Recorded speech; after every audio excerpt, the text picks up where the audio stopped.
Hermanos, yo quisiera que empezáramos simplemente recapitulando algunos puntos que tratamos en la clase anterior. Si ustedes recuerdan, nosotros empezamos con una pregunta y de verdad yo quisiera que esa sea la pregunta que se mantenga en la mente de cada uno de nosotros a lo largo no solamente de la clase pasada y la clase de hoy, sino a lo largo de todas las clases que vamos a ver de Cristología. Y es en el texto de Marcos capítulo 8 cuando Jesús le hace la pregunta a sus discípulos, ¿y ustedes quién dicen que soy yo? Esa es la gran pregunta que estamos tratando de responder a lo largo de todas estas clases. En la clase pasada nosotros vimos el ministerio de Jesús. Fuimos desde su nacimiento hasta su viaje con sus discípulos hacia Jerusalén, que fue el último viaje que él hizo con sus discípulos a Jerusalén durante su ministerio. Y así lo vemos en cada uno de los evangelios. Ahora, es importante que nosotros tengamos en mente el contexto histórico en el que Jesús entra en escena, en el que Jesús viene a la historia. Recuerden que en el Antiguo Testamento Dios había hecho una serie de promesas al pueblo de Israel donde el trono de David iba a ser eterno, como por ejemplo en 2 de Samuel 7, también que el linaje de David iba a florecer nuevamente luego del exilio, luego del destierro, como vemos en Isaías capítulo 11, que un nuevo David iba a estar en el trono, como vemos en Oseas 3:5. Y de nuevo, esas son las mismas palabras que nosotros vemos que el ángel le dice a María en Lucas capítulo 1, que el niño del que iba a nacer de ella iba a ocupar el trono de David por toda la eternidad. Y esto se da en el contexto de la dominación romana. O sea, los judíos estaban bajo la dominación romana y esperaban que Dios iba a cumplir esas promesas porque es un Dios fiel. El problema es que no necesariamente Dios iba a cumplir esas promesas como ellos esperaban. ¿Por qué? Porque como vimos, Jesús trajo el reino de Dios, pero no era el reino que ellos esperaban, no era un reino político, ni fue a través de la fuerza militar que lo trajo. También nosotros vimos que hay dos características principales en el ministerio de Jesús. En cuanto a su enseñanza giró muy en torno al tema del reino de Dios, o el reino de los cielos, como se le llama en Mateo. Jesús empieza predicando, al igual que Juan el Bautista, arrepiéntanse y crean en el Evangelio, porque el reino de Dios se ha acercado. Eso lo tenemos en Marcos 1:15. E igualmente decíamos, pensando un poco acerca de qué es exactamente el reino de Dios, o qué idea tiene Jesús acerca del reino de Dios, es interesante notar que cuando él enseña la oración del Padre Nuestro, él dice, venga tu reino, y luego inmediatamente dice, hágase tu voluntad. Entonces pudiéramos entender el reino como aquello que está presente en las personas que buscan hacer la voluntad de Dios. Por lo tanto, no es un lugar geográfico, no es un lugar físico. Pero por otro lado, Jesús no solamente enseñó acerca del reino de Dios, sino también que él hizo señales y milagros, como por ejemplo, caminar sobre el mar, multiplicar panes y peces, resucitar personas como en el caso de Lázaro y echar fuera demonios. Y es este último punto, el echar fuera demonios, que estuvo muy presente en el ministerio de Jesús, a través de lo que él les enseña a sus discípulos. Si yo echo fuera demonios por el poder de Dios, sepan que el reino de Dios está entre ustedes. O sea, para Jesús el reino de Dios no era solamente algo futuro, como vemos en la oración, venga tu reino, sino también que el reino de Dios era algo ya presente, fue algo que ya él trajo. Pero además de eso, sus señales y milagros nos dicen algo acerca de su identidad. ¿Quién es Jesús? Y hay un pasaje que es sumamente importante al final ya del Evangelio de Juan, Juan 20 del 30 al 31, que él dice que estas señales Jesús las hizo para que crean que Él es el Cristo, el Hijo de Dios, y creyendo, o sea, creyendo eso acerca de Jesús, ustedes tengan vida. O sea, que lo que estamos hablando aquí acerca de la identidad de Jesús no es solamente una cuestión de curiosidad o una cuestión académica. Tiene que ver con la vida nuestra, tiene que ver con la vida eterna. ¿Por qué? Porque como dijimos, allá afuera hay muchas personas que te pueden decir acerca de Jesús, sí, Jesús fue un tremendo maestro. Jesús estuvo adelantado a su época. Y es verdad que Jesús fue un gran maestro y cumplió parte de su rol como maestro. Pero Jesús fue mucho más que eso. Jesús fue el Cristo, Jesús fue el Mesías, Jesús es Dios mismo. Y el que niegue estas cosas, como dice Juan en su primera carta, es un anticristo. Entonces aquí estamos hablando de algo sumamente importante, que es la identidad de nuestro Señor Jesucristo. Ahora bien, cuando ya ellos van ya a su viaje final con sus discípulos, que esa fue la última escena que vimos en la clase pasada, Jesús va de camino a Jerusalén con sus discípulos. Él le hace la pregunta, ¿quién dicen ustedes que soy yo? Y Pedro responde, tú eres el Cristo, el Hijo de Dios. Y Pedro respondió correctamente, pero en el versículo justamente siguiente, Jesús le dice a ellos que no dijeran eso, o sea, la identidad de Jesús, y vamos a ver un poco más adelante por qué, pero además de eso también, Jesús comienza a hablar acerca de sus sufrimientos y de su muerte. Y eso trae en cierto modo un giro en el ministerio de Jesús, porque hasta ese momento lo que más habíamos visto es Jesús enseñando acerca del reino de Dios, Jesús haciendo señales y poderosos milagros para identificar su propia identidad, pero ahora Jesús comienza a hablar de que él iba a sufrir y que iba a morir. Y eso los discípulos no lo entienden. De hecho, en el mismo pasaje de Marcos capítulo 8 es donde Pedro básicamente reprende al Señor, Señor, que no te acontezca eso. Y Jesús lo que hace es que lo reprende. Apártate de mí, Satanás. ¿Por qué? Porque en la mente de los discípulos, que eran judíos, ellos no concebían un Mesías que fuera a sufrir y que fuera a morir. Sobre todo morir como un criminal en una cruz. Ellos no esperaban eso, no era parte de sus expectativas. Así que a partir de aquí, el ministerio de Jesús tiene este cambio.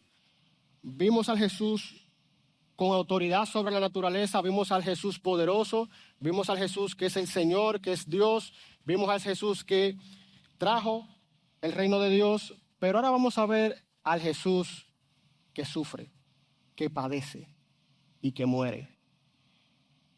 Y ese es el gran tema que vamos a ver en el día de hoy. Antes de continuar, yo quisiera traer una pregunta, y es la pregunta que vamos a tratar de responder en el resto de la clase. Y me gustaría que ahí donde estás, 4 o 5 personas que tengas cerca, ustedes traten la siguiente pregunta. Traten de responder la siguiente pregunta. No usen ChatGPT, no usen el libro. Traten de responder con lo que ustedes tienen en su mente ahora mismo. La pregunta es, ¿por qué murió Jesús? ¿Por qué murió Jesús? No, pero no es que me la respondan a mí, sino formen grupos de 4 o 5 personas que tengan ahí cerca. Yo les voy a dar unos minutos para que la conversen entre ustedes. Y 2 cosas. Esa puede parecer una pregunta simple, sencilla, pero lo que vamos a ver en esta clase es tratar de responder esa pregunta. Y yo no sé si ustedes sabían, John Piper tiene un libro que se titula 50 razones por las cuales Jesús vino a morir. O sea, que no es una razón ni 2, son varias. Entonces, vamos a tomar unos minutos, conversen, y luego vamos a ver algunas de ellas. Tratando de recopilar lo que dijo el grupo, la hermana decía que Dios no puede romper su ley. Y para él seguir siendo justo, Cristo vino a tomar el lugar en sustitución de los que habíamos pecado, porque él dijo, el día que me desobedezcas, ciertamente morirás. Y el hermano decía que es necesario que él muriera porque no podíamos, siendo pecadores, tener comunión con Dios y Dios quería restaurar esa relación. Entonces él vino a tomar el lugar de pecadores que merecían la muerte y era tan necesario que él le dijo al Padre, Padre, si es posible, pasa de mí esta copa. Y el Padre le respondió que no, él tuvo que morir para poder cumplir con la condena que el hombre tenía. Muy bien, excelente. Todas esas respuestas son correctas, son válidas y son bíblicas. De hecho, la encontramos en las Escrituras. Y nosotros pudiéramos decir muchas razones por las cuales Jesús murió crucificado. Ahora, es interesante, y yo no sé si alguno de ustedes en sus grupos mencionó las razones históricas. Porque las razones que ustedes mencionaron, que son bíblicas y correctas, pudiéramos decir que son las respuesta respecto a Jesús muriendo en una cruz. La razón, bueno, para salvar a nuestro pecado, para el perdón de nuestro pecado, que lo vamos a ver, Pero alguien mencionó, por ejemplo, la razón histórica. O sea, el hecho de que Jesús haya muerto fue porque los principales judíos o las autoridades judías lo vieron a él como una amenaza y usaron a Roma para culparlo y crucificarlo, que también es correcto. No sé si en algún grupo se habló sobre eso. Pero como vamos a ver, la muerte de Cristo, de acuerdo a los evangelios, tiene básicamente dos dimensiones, que no es que una se contrapone a la otra, sino que se complementan. Es como, por ejemplo, si yo le preguntara a ustedes, ¿por qué Jerusalén fue destruida por los babilonios? ¿Fue por el pecado de ellos o fue por la rebeldía del rey Sedequías contra Babilonia y que Nabucodonosor simplemente decidió destruir Babilonia por eso? Son las dos cosas. Son las dos cosas. Entonces, igualmente pasa con los evangelios y con la muerte de Jesús. ¿Jesús murió por nuestros pecados? Sí. Pero también Jesús murió por una serie de, digamos, de un complot que hubo en contra de él para matarlo. Y los evangelios son muy detallados para darnos precisamente esos eventos. Entonces, lo que vamos a hacer a partir de aquí es precisamente ver por qué Jesús murió en esas dos dimensiones. La dimensión histórica, las razones históricas que vemos en los evangelios, pero también las razones que el mismo Jesús da, que va alineado con lo que ustedes acaban de mencionar. Por un lado, nosotros tenemos que tener en cuenta que los evangelios expanden bastante los eventos de la muerte de Jesús y los eventos que llevaron a ella, que es lo que nosotros conocemos como la Semana Santa o la Semana de la Pasión. En el Evangelio de Marcos, por ejemplo, los capítulos del 11 al 16 dedican espacio solamente a una semana. Y piensen que el ministerio de Jesús duró 3 años. Igualmente en el Evangelio de Juan nosotros vemos desde el capítulo 12 hasta el capítulo 21 cómo estos capítulos en el Evangelio solamente tratan una semana. Lo que significa que esta semana es fundamental. Pero ¿por qué murió Jesús? Vamos a ver primero la parte histórica. Por un lado, nosotros sabemos que Jesús, desde que inició su ministerio, levantó oposición de los fariseos y de los escribas, por diversas razones. Una era que él comía con pecadores, como vimos el domingo pasado. Él comía con publicanos, él comía con rameras, él comía con gente que en la sociedad judía eran los marginados, eran los que nadie quería comer con ellos, sobre todo un maestro como Jesús, un rabí. Pero aparte de eso también, nosotros vemos cómo Jesús sanaba personas y aún sus discípulos recogían espigas en el Shabbat o en el día de reposo. Eso también fue muy mal visto por escribas y fariseos en su momento. Y por estas razones, al igual que perdonar pecados, por ejemplo, de hecho es interesante que cuando Jesús sana al paralítico, él le dice, tus pecados te son perdonados. Y ellos hacen una declaración que es correcta. Ellos dicen, ¿y quién puede perdonar pecados sino Dios? La cuestión es que ellos no estaban interpretando quién era realmente Jesús, que Jesús es Dios. Pero la declaración solamente Dios puede perdonar pecados era correcta. Y a pesar de esta oposición que se levantó contra Jesús durante su ministerio, hay 2 eventos particulares que ocurren en esta semana que son los que finalmente destapan el complot para matar a Jesús.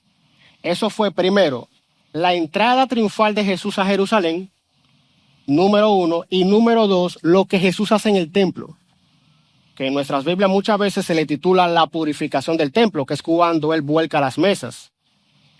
Allí. Estos son los 2 eventos que básicamente marcan el inicio, o no más bien el inicio, sino más bien ya como el colmo para las autoridades judías respecto a Jesús, y es donde finalmente dicen, este hombre que hay que salir de él, hay que matarlo. Entonces, por un lado, la entrada triunfal de Jesús. Vamos a ver esos 2 eventos con más detenimiento. Este es un evento que se narra en los 4 evangelios, y esto es importante porque nosotros decíamos en la clase pasada que en el evangelio de Juan, su contenido, gran parte, es único. No se repite ni en Mateo, ni en Marcos, ni en Lucas. Pero en este caso, aún Juan los narra y lo vemos en los 4 evangelios. Por un lado, era normal que los judíos fueran durante la Pascua a Jerusalén una semana antes. ¿Por qué? Porque ellos necesitaban purificarse para poder celebrar la Pascua en Jerusalén. Ahora bien, lo que no era normal era entrar montado, ya sea en un caballo o en un burro, como hizo Jesús. La gente entraba normalmente a pie. Y cuando Jesús envía a sus discípulos a buscar un burro para entrar a Jerusalén, fue un acto deliberado del propio Jesús. Hasta este punto en la historia, los que habían confesado que Jesús era el Mesías o que Jesús era el Cristo, Jesús lo que les había dicho era, no lo digan a nadie. Pero es en este momento que ya Jesús hace un acto público donde mucha gente lo ve y donde Él se presenta a sí mismo ya de forma definitiva, pública delante de todos, que Él es el Mesías, que Él es el Cristo. ¿Y por qué decimos eso? Si ustedes recuerdan, hay una cita bíblica en el Antiguo Testamento a la que Jesús da cumplimiento cuando entra a Jerusalén montado en un burro. ¿Recuerdan cuál es? Zacarías. Zacarías 9:9 habla acerca de hija de Sión, alégrate porque tu rey ha venido en paz. Así que alégrate y viene delante de ti montado precisamente en un burro. O sea, Jesús hace esto precisamente para mostrarse a sí mismo como ese rey de paz, como ese Mesías que ellos estaban esperando. Y de hecho, es interesante que las multitudes que estaban con él en ese momento precisamente lo entienden así.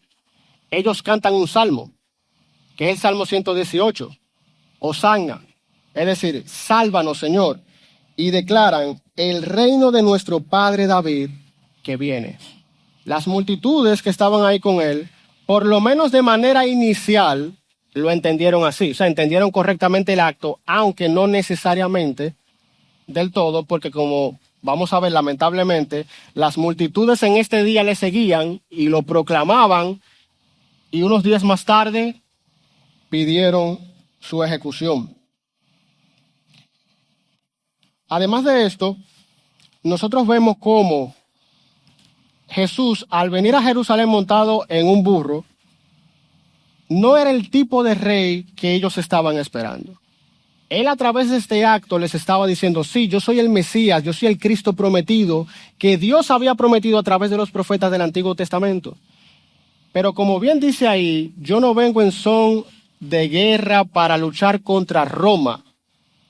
Yo vengo como un rey de paz en medio de ustedes. Y esta es parte de las razones por la cual muchos judíos lamentablemente rechazaron a Jesús. Porque no era lo que ellos estaban necesitando, no era lo que ellos estaban esperando. Ellos lo que querían era un rey que simplemente le quitara el yugo romano de arriba. Pero no un rey de paz que vino a traer la paz más importante que todos nosotros necesitamos. ¿Por qué? Porque uno de ustedes decía, en el jardín del Edén se rompió la relación de Dios con el ser humano. Pero es a través de Cristo que ahora Dios nuevamente trae esa paz definitiva entre nosotros, para todos aquellos que hemos creído en Cristo. Por esa razón es que cuando Jesús resucita de entre los muertos y se presenta delante de sus discípulos, Él le dice a ellos, paz a ustedes. Es esa paz que había sido rota en el Edén y que ahora Dios había recuperado en Cristo. Así que por un lado, el primer evento que destapó este complot en contra de Jesús para matarlo fue precisamente esta entrada, porque ahora Él se presenta como un rey. Pero recuerden el contexto en el que se está dando todo esto. Ellos están bajo el dominio de Roma y que alguien se declarara rey, lo que implicaba era la muerte. Porque Roma lo veía como una amenaza, Roma lo veía como una competencia. Y eso de hecho lo que normalmente producía que mucha gente le siguiera, se crearan revueltas militares, revueltas violentas, tratando de tomar el poder, pero finalmente Roma lo que hacía era que aplastaba estos movimientos, que pasó varias veces durante esa época. Así que esa fue la razón. Primera, Jesús declarándose como Mesías, como rey. Pero hay otro evento en esta semana, y es algo que pasa al día siguiente. Y es lo que Jesús hace en el templo. ¿Qué era el templo? Bueno, el templo en la sociedad judía era un lugar sumamente importante porque era el lugar donde las personas buscaban el perdón de sus pecados, número uno, pero número dos, era el lugar donde había acceso, donde una persona podía tener acceso a la presencia de Dios. Así que era un lugar sumamente importante y el que tenía control sobre el templo tenía control básicamente sobre muchos aspectos de la sociedad judía. Por un lado, debemos decir que Jesús no vino como alguien que quería destruir el templo, que esa fue la acusación que le hicieron. Nosotros vemos, por ejemplo, que Jesús llama al templo la casa de Dios en varias ocasiones. Y de hecho, hay un momento dado donde él le dice, en una de sus enseñanzas, que si tú tienes algo contra alguien, primero resuélvelo con esa persona y luego ve al altar y presenta tu ofrenda. El altar al que Jesús se está refiriendo allí estaba en el templo. Así que la acusación de que Jesús era alguien que quería simplemente destruir el templo no va acorde con los eventos que vemos en los evangelios.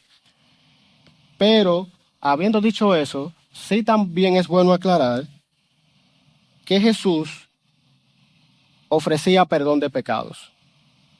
Y aunque Jesús no buscaba destruir el templo, cuando Jesús ofrecía perdón de pecados a la gente, recuerden que en el lugar donde eso ocurría se suponía que era en el templo.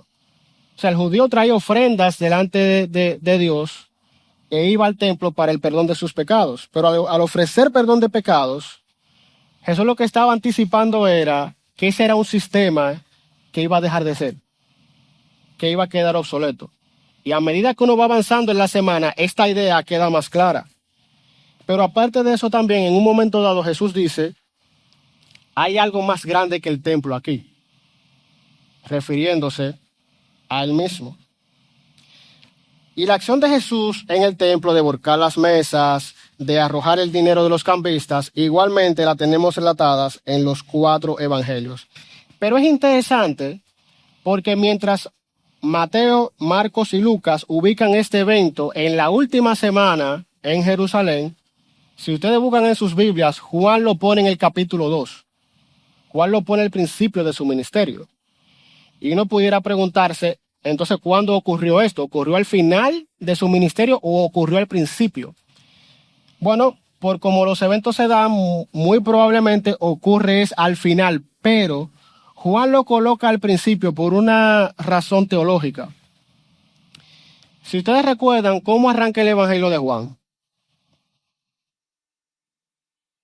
En el principio era el verbo, ¿verdad? Y luego dice acerca de ese mismo verbo, que era Dios, por cierto, que él, en el verso 14 dice que aquel verbo se hizo carne y habitó en medio nuestro. O sea, puso su tabernáculo en medio nuestro. Eso es en el capítulo 1. Y luego en el capítulo 2, Juan pone este evento en el templo de Jesús, donde Jesús dice, destruyan este templo y en 3 días lo reedificaré. Y es por esa razón que más adelante en el Sanedrín, la gente decía, este hombre quiere destruir el templo. Pero lo que Juan aclara es, no es que él estaba diciendo que iba a destruir el templo. Él lo que dice, destruyan este templo. Y Juan dice, refiriéndose a su cuerpo, y en 3 días lo voy a levantar, lo voy a reedificar. O sea, él estaba hablando acerca por un lado, de la resurrección, pero por otro lado, el hecho de que ahora Jesús es el nuevo templo. ¿Y por qué Jesús es el nuevo templo? Porque ¿dónde nosotros encontramos el perdón de nuestros pecados ahora? Es en Cristo, no es en el templo de Jerusalén. Pero aparte de eso también, Jesús es Dios mismo, es la presencia de Dios misma. Entonces las funciones que tenía el templo, Jesús las cumple ahora. Por lo tanto, nosotros no necesitamos otro templo en Jerusalén. Jesús es el nuevo templo. Pero aparte de eso, en el Nuevo Testamento también nos enseña que si Cristo está en medio nuestro y la presencia de Dios está en medio nuestro, entonces ahora el templo somos la iglesia. Y esas son parte de las bendiciones precisamente que la muerte de Cristo trajo para nosotros. Aparte de eso también, nosotros tenemos que pensar, Ok, lo que Jesús hizo en el templo fue tratando de purificarlo, es decir, era tratando de reorientar lo que se estaba haciendo allí para que se hiciera de manera correcta, o lo que Jesús estaba haciendo en ese momento era una señal del juicio de Dios que iba a caer sobre ellos. Hay debate sobre esto, sobre cómo deberíamos interpretar estas acciones de Jesús, pero entiendo que no necesariamente hay conflicto entre ellas. Por un lado, nosotros vemos cómo Jesús vuelca las mesas, los acusa a ellos y llama al templo casa de oración. Y aparentemente lo que Jesús estaba tratando de hacer era corregir el comercio, corregir el mercado que se había vuelto el templo. O sea, el templo había perdido su razón de ser, había perdido su propósito. Y Jesús lo que busca es reorientar eso. Pero por otro lado, hay otra interpretación que me parece bien interesante. Y es que lo que Jesús estaba haciendo allí era un acto simbólico profético. ¿Y a qué yo me refiero con eso? Cuando ustedes van al Antiguo Testamento, se van a dar cuenta que los profetas no únicamente enseñaban con palabras. Habían veces que ellos hacían una especie de dramatización visual, gráfica, para que la gente entendiera el mensaje. Un caso, Jeremías. El profeta Jeremías en el capítulo 19, él toma una vasija y la rompe delante del pueblo y les dice, así como yo rompí esa vasija, así Dios lo va a romper a ustedes por sus pecados. Era una forma gráfica de representar el juicio de Dios contra ellos. Y lo que Jesús aparentemente está haciendo aquí también es precisamente eso. Es decirles a ellos, por la corrupción, por sus pecados, por ustedes usar el templo, en vez de ser una casa de oración delante del Señor, lo han vuelto un mercado para beneficio propio de ustedes. Entonces es ahí donde pudiéramos ver que también se trata de un acto simbólico profético que Jesús está presentando delante de ellos. De hecho, eso iría muy alineado con un discurso que Jesús da en esos mismos días, que es el conocido discurso del Monte de los Olivos. Está en Marcos capítulo 13, está en Mateo 24 y 25, que es cuando los discípulos en esta última semana van donde Jesús y le dicen, maestro, mira el templo, qué grande, qué hermoso.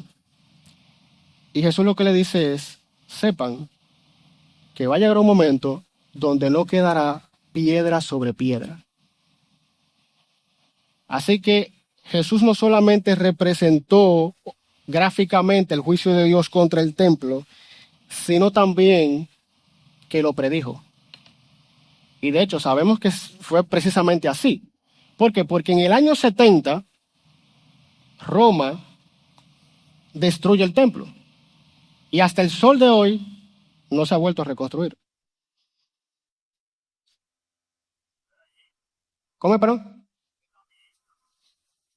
Correcto. Dice Reinaldo que eso también se ve, esa verdad también se ve en la maldición de la higuera. Y es interesante porque en la maldición de la higuera también Jesús está usando un recurso visual, un recurso gráfico, donde la higuera representaba a Israel, pero como no daba fruto, es como Israel vendría a ser como un árbol frondoso, ellos tienen el templo, ellos hacen su sacrificio, todo se ve bien, pero en el corazón simplemente estaban usando a Dios como un medio. Y los responsables de eso principales eran los líderes judíos que tenían control sobre el templo, que luego son los que dicen, a esta persona, a Jesús, hay que matarla, porque era una amenaza sobre el control de ellos sobre el templo. Aparte de eso también pudiéramos entender este acto de Jesús también como una manifestación visual de Jesús como el Mesías. ¿Por qué? Porque hay textos del Antiguo Testamento, como en Zacarías 6 y en Malaquías 3, que habla acerca de cómo el Mesías vendría precisamente para restaurar el templo. Entonces, así como su entrada a Jerusalén, así también esta restauración también funcionaría como una forma visual de mostrar que Jesús era el Mesías prometido. Hasta aquí, mis hermanos. ¿Alguna pregunta o comentario? Porque lo que vimos hasta ahora, lo que hemos visto hasta aquí es por qué Jesús murió, pero lo que estamos viendo son las razones históricas, primero, como los evangelios la presentan. Jesús es visto como una amenaza Jesús hace una manifestación visual en su entrada a Jerusalén de que Él es el Mesías. Él va al templo y vuelca las mesas, y esto lo que provoca en las autoridades judías es que lo vean precisamente como una amenaza. ¿Por qué? Porque si Jesús era rey, eso probablemente iba a provocar un problema, porque mucha gente podía seguirlo, mucha gente podía tomar esto como una excusa para levantarse en armas contra Roma, y al final los que tenían el poder sobre el templo, los saduceos, que tenían el poder sobre el templo porque fue Roma que se los dio, podían perder esa autoridad y podían perder ese poder. Y por eso ven a Jesús como una amenaza. Y lo que buscan es matarlo. Entonces, hasta aquí con las razones históricas. Antes de que pasemos entonces a cómo Jesús interpreta su propia muerte, ¿hay alguna pregunta o comentario? Allá atrás, Juan Gómez.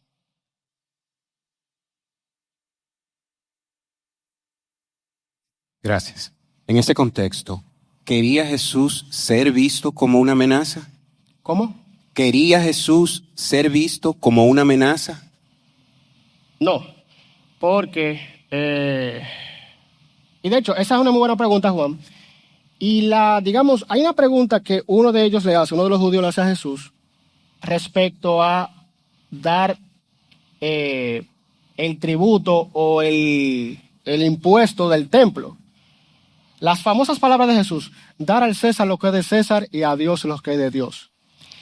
Digamos que la motivación que había detrás de la pregunta era precisamente eso que tú acabas de preguntar, porque los fariseos y los saduceos lo que querían ver era si este tipo realmente representaba una amenaza. ¿Por qué? Porque dar tributo al templo con la imagen del César era una especie de sacrilegio para algunos. Pero cuando Jesús dice, dar al César lo que es de César y a Dios lo que es de Dios, precisamente lo que él estaba diciendo era, tranquilos, aquí no venimos a hacer una amenaza para el imperio. Jesús vino a hacer una amenaza, pero no fue para el imperio romano.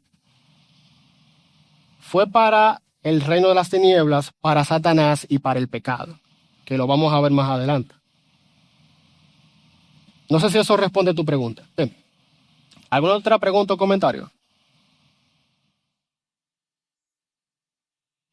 Tengo aquí a doña Maggie.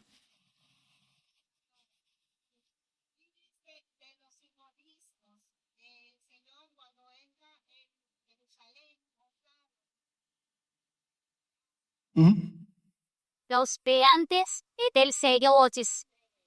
Un poquito importante del curso que quedaban a caballo. Por la puerta, Correcto. diciendo como aquí viene el vencedor, y recibían todos esos aplausos y todo eso.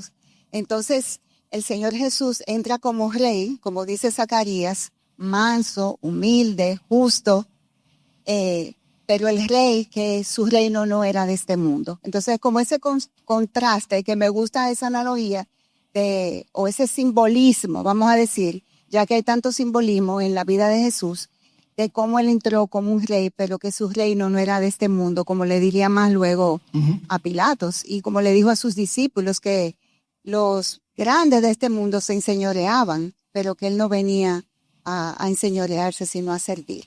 Muy bien, excelente, doña Maggie, muy buen aporte. Y lo que dice doña Maggie precisamente es uno ver el contraste entre Jesús entra a Jerusalén y usa el símbolo de un burro para precisamente representar que él venía en son de paz, manso y humilde, como bien lo presenta Zacarías. Pero existía la práctica también en el mundo antiguo de que los reyes entraban a caballo.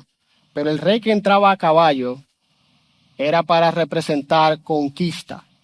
Es decir, que si Jesús, con la multitud que le seguía, habría entrado a caballo a Jerusalén, eso probablemente iba a provocar una revuelta, una trifulca bastante violenta, y no era eso lo que Jesús estaba buscando. Muy bien. Hasta aquí entonces vamos ahora con las razones que pudiéramos decir teológicas, es decir, cómo Jesús interpreta su propia muerte. Ya vimos las razones históricas. Ahora vamos a ver las razones teológicas o las razones de Dios, que vuelvo y digo, no se contraponen, sino que van a la par. Por un lado, nosotros vemos que en Marcos, capítulo 8, capítulo 9 y capítulo 10, Jesús predice su muerte. Eso de antemano nos dice a nosotros que la muerte de Jesús no fue algo inesperado, no fue un imprevisto, no fue algo sorpresivo. Ya Jesús lo había declarado. Él iba a morir.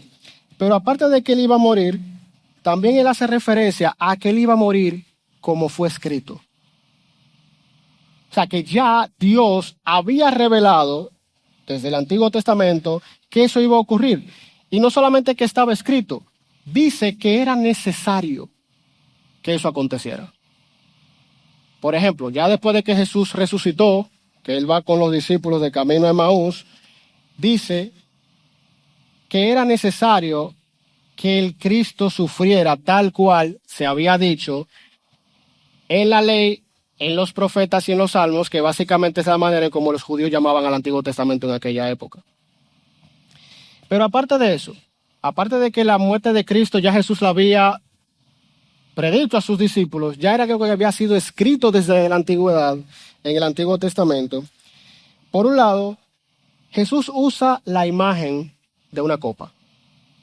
Jesús habla de su propia muerte como beber de una copa. ¿Y qué significa eso? Bueno, si vamos al Antiguo Testamento, vamos a ver que la imagen de la copa es una imagen del justo juicio de Dios contra el pecado. En ese sentido, cuando dice que Jesús bebe la copa, lo que está diciendo es que él estaba recibiendo la ira de Dios por el pecado.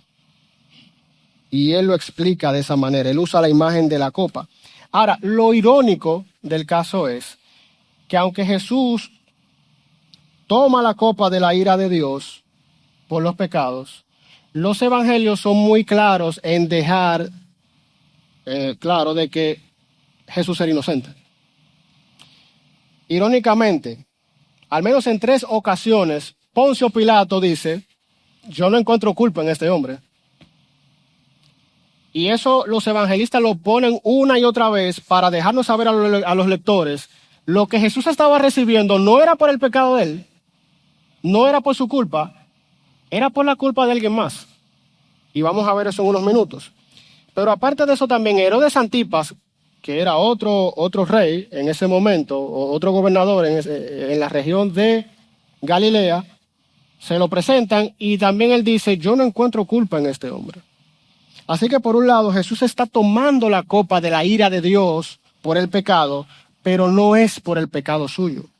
Y eso el texto lo deja claro.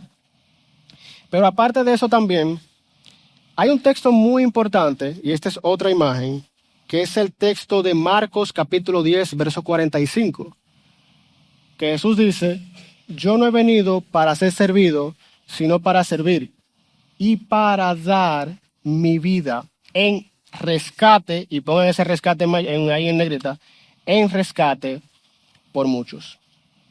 ¿Y qué significa esta palabra? Bueno, es la palabra griega luthrón, que lo que significa es, en esencia, tanto en el contexto judío como en el contexto romano, era comprar algo, adquirir algo que había caído en manos equivocadas.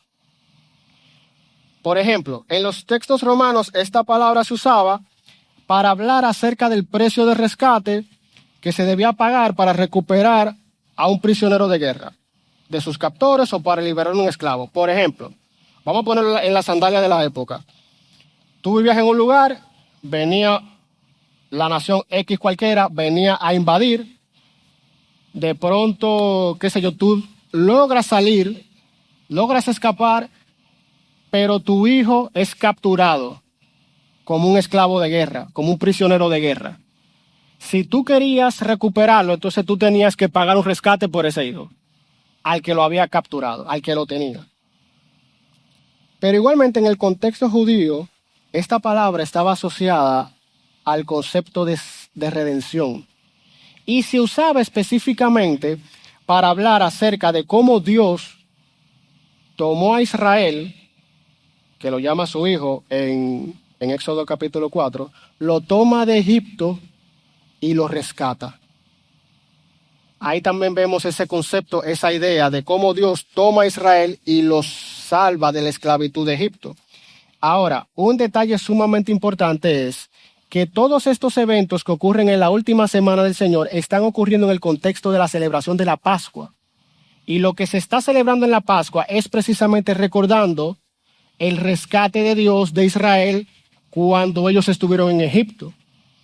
Y ese detalle, ese elemento es sumamente importante, porque lo que Jesús hace, como vamos a ver en la última cena, es tomar esta idea de un éxodo, de una liberación, de una salvación por parte de Dios, y ahora le da una interpretación mucho mayor a la luz de su muerte. Y recordando que la Pascua era la celebración que hacían los judíos y que de hecho todavía hacen, como se explica en Éxodo capítulo 12, acerca de cómo Dios precisamente libera a Israel de la esclavitud de Egipto. Y es importante porque para el judío de la época de Jesús, cuando escuchaba la palabra salvación, la salvación, quizás nosotros escuchamos la palabra salvación y quizás la primera imagen que nos viene a la mente es nosotros yéndonos al cielo cuando muramos. Pero la imagen que a ellos les venía a la mente era el Éxodo. O sea, digamos, el ejemplo mayor de salvación que Dios le había mostrado a ellos era el Éxodo. Pero aparte de eso, otra imagen más, y en el mismo pasaje de Marcos 10:45 dice que Él da su vida en rescate, y ahora lo que va en negrita es por muchos. Por muchos. Y muchos intérpretes ven aquí una alusión interesante al pasaje de Isaías 53.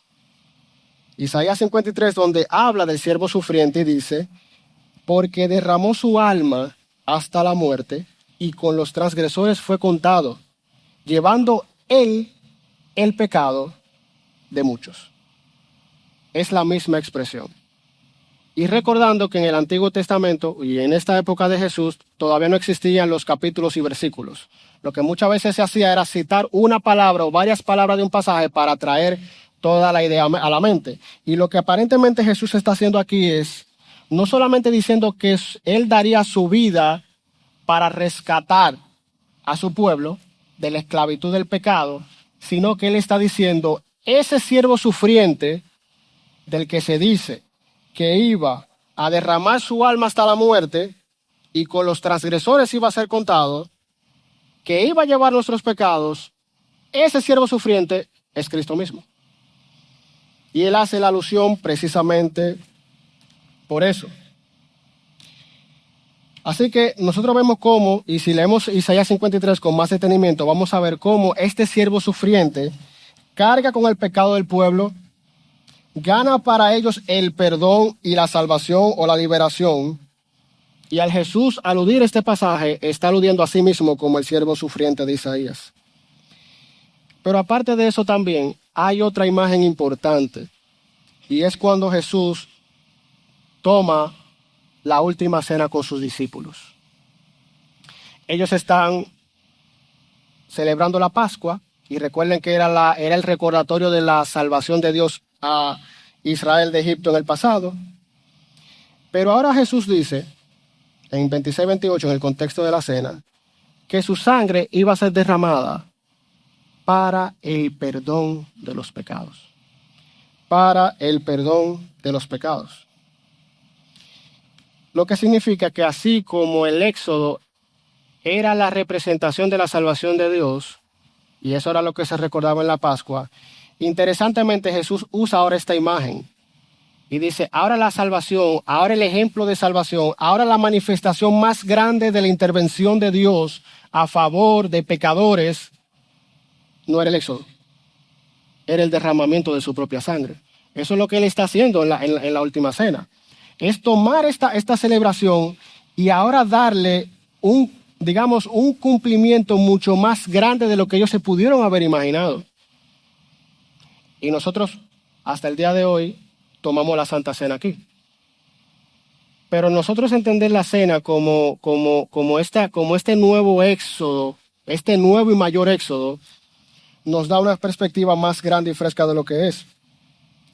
Pero además de eso, Jesús identificó su cuerpo con el pan y el vino con su sangre, y dice que su sangre sería derramada por muchos. La misma expresión que encontramos en Marcos 10 y que alude al siervo sufriente, también Jesús la usa aquí. Pero además de eso, mis hermanos, también Jesús dice que su sangre fue derramada para un nuevo pacto. Para un nuevo pacto. Y ya el profeta Jeremías, en Jeremías 31, había anticipado que Dios iba a hacer un nuevo pacto con su pueblo. Y ahora Jesús derrama su sangre precisamente para inaugurar este nuevo pacto, que no es otra cosa que una nueva y mejor relación con el Señor. Por esa razón, tú y yo no tenemos que ir a Jerusalén con un chivo sacrificado para el perdón de nuestros pecados. Ya nosotros tenemos perdón en cualquier parte, porque el perdón está en Cristo. Y Cristo está, dice él, donde sea que hayan 2 o 3 congregados en su nombre. Entonces, el pacto, la realidad que Jesús nos trajo a través de su muerte, es muchísimo mejor a lo que había. Finalmente, mis hermanos, habiendo visto ya las razones por las cuales Jesús murió, y pudiéramos decir muchísimas otras cosas más, pero por cuestión de tiempo no podemos. Ya cuando entramos entonces a la crucifixión como tal, nosotros sabemos que Jesús fue enjuiciado. Las autoridades judías toman lo que ya habíamos dicho, Jesús declarándose o presentándose como rey, y Jesús con lo que hizo en el templo, lo acusan, pero no encuentran pruebas contundentes hasta que Jesús declara cuando le hacen la pregunta, ¿eres tú el Cristo? Y esta fue una pregunta malintencionada porque lo que estaban buscando era acusarle de blasfemia. Y Jesús responde en Marcos 14:62, yo soy. Y veréis al Hijo del Hombre sentado a la diestra del poder y viniendo con las nubes del cielo. Y es ahí donde entonces acusan a Jesús de blasfemia. Y eso es lo que en el tribunal judío lo hace culpable. Pero cuando ellos van delante de Pilato, porque los judíos no podían dar muerte a nadie, interesantemente ellos cambian la acusación. Y eso fue bastante, eso fue un buen dominicano, eso fue un tigueraje de parte de ellos. Porque entonces, ¿cuál es la acusación que ellos traen ante Pilato contra Jesús? Que este hombre es un blasfemo porque dijo que es el Hijo de Dios. No, porque a Pilato no le iba a interesar eso. Eso es una cuestión religiosa de ellos. Ellos lo que dicen es, este hombre se ha declarado rey. Y no quiere el César saber que alguien declarándose rey, haciéndole competencia al César, tú lo hayas dejado libre. Pero ahí entra la realidad, que era lo que decía doña Maggie hace un rato, de que Jesús le dice a Pilato, mi reino no es de este mundo. O sea, no era que Jesús iba a traer otro reino para derribar a Roma. Es que es un reino que, como vemos en la parábola de la semilla de mostaza, iba a ir creciendo. Y ustedes saben algo, mis hermanos. Reinos se han levantado y reinos han caído, muchos de allá para acá, ¿verdad? Pero el reino de Dios sigue en pie. Y la muestra de ello es que tú y yo estamos aquí. Este es el reino que Cristo vino a traer. Finalmente, Jesús es colgado, Jesús es crucificado. La crucifixión era un asunto brutal. Se flagelaba a la persona, se colgaba en un madero. Muchas de nuestras representaciones artísticas de la crucifixión ponen a Jesús cubriéndole la parte de aquí de los genitales, pero realmente la crucifixión era completamente desnudo. Porque no solamente era un mecanismo de tortura y de muerte, también era de humillación. Y de hecho se colocaba la cruz, las crucifixiones generalmente se hacían en un lugar público donde todo el mundo la viera, generalmente a la entrada de una ciudad. Porque esa era una forma en que Roma decía, tengan cuidado con lo que ustedes van a hacer. Era un mecanismo de disuasión también, para que no se fueran a rebelar. Jesús es colgado en un madero, Jesús es crucificado. Finalmente, mis hermanos, ahí pasan 3 cosas. O bueno, pasan muchas cosas, pero solamente menciono 3. Una, dice que al mediodía se puso oscuro. Hubo oscuridad, hubo tinieblas. Y esa era una representación visual precisamente del juicio divino que estaba cayendo sobre Jesús por su pueblo, por sus pecados. Pero por otro lado también, el velo, dice que el velo del templo se rasgó de arriba a abajo. Y recuerden que hemos hablado acerca del templo. Lo que esta señal, lo que esta representación hace decirnos, a través de la muerte de Cristo, ahora nosotros tenemos un acceso directo a la presencia de Dios. No necesitamos un templo. Y fíjense que todo esto es precisamente porque Cristo murió en la cruz. Finalmente les dejo una ironía. Al pie de la cruz, ya cuando Jesús muere, dice que un centurión romano, un gentil, ni siquiera era judío, un hombre que lo que hacía era dirigir gente a favor del imperio romano. Y él hace la declaración, verdaderamente este hombre era hijo de Dios. Y esto es lo más irónico que hay, porque mientras muchos judíos no vieron a Jesús como el Hijo de Dios, un centurión romano es que finalmente lo termina viendo. Por eso es que nosotros vemos que el reino de Dios, como decíamos en la clase anterior, es un reino al revés. Lo que tú esperabas que eran los que iban a entender a Jesús, su mensaje y su identidad, no lo hicieron. Lo que lo hicieron, muchas veces, eran las personas que tú menos esperabas. Y es interesante porque en la clase pasada, si recuerdan, es un centurión romano que le dice a Jesús, yo tengo un siervo enfermo, pero tú no tienes ni siquiera que ir. Con tú decir la palabra y dar la orden, él va a ser sanado. Y dice que Jesús se maravilló de la fe de ese centurión. Si un centurión, que era quizás lo más odiado para un judío en aquella época, pudo creer en Cristo, ¿qué nos limita a nosotros de reconocer a Cristo como nuestro Rey, como nuestro Mesías y como nuestro Dios? Nada. Si un centurión, y ese es el mensaje, si un centurión pudo hacerlo, porque el Señor así se lo mostró, cualquiera de nosotros también puede hacerlo.